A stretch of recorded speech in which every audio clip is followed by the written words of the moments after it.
సర్వం శివం శివం సర్వం.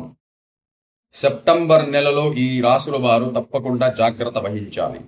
మొట్టమొదటి రాశి మేషరాశి వారు ఈ సెప్టెంబర్ నెలలో ధనం అధిక ఖర్చు ఉంటుంది. కావున వీరు శుక్రవారం రోజు మహాలక్ష్మి అమ్మవారిని పూజించడం ఉత్తమము.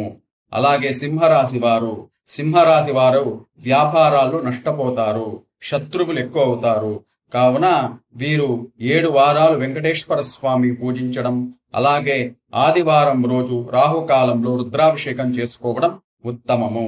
ఇంకొక రాశి తులారాశి వారికి ఈ సెప్టెంబర్ నెలలో చిన్న వాహన ప్రమాదాలు ఉంటాయి, మనస్పర్ధులు ఎక్కువ అవుతాయి, భార్యాభర్తల మధ్య అన్యోన్యత తగ్గుతుంది. కావున వీరు శుక్రవారం రోజు రాహుకాలంలో అమ్మవారికి నిమ్మకాయ దీపం పెట్టడం ఉత్తమము.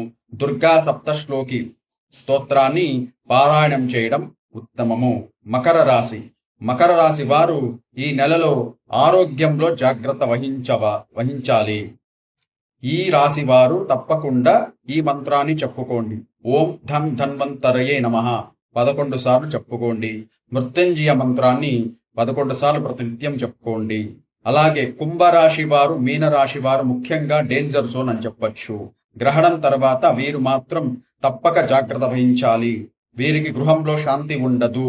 అలాగే ధనం ఖర్చు ఎక్కువ, ఆరోగ్యంలో జాగ్రత్త వహించాలి. వీరు శనివారం రోజు రుద్రాభిషేకం చేసుకోవడం, అలాగే శనివారం రోజు కాకికి పెరుగన్నం నువ్వులు కలిపి పెట్టడం చాలా విశేషము.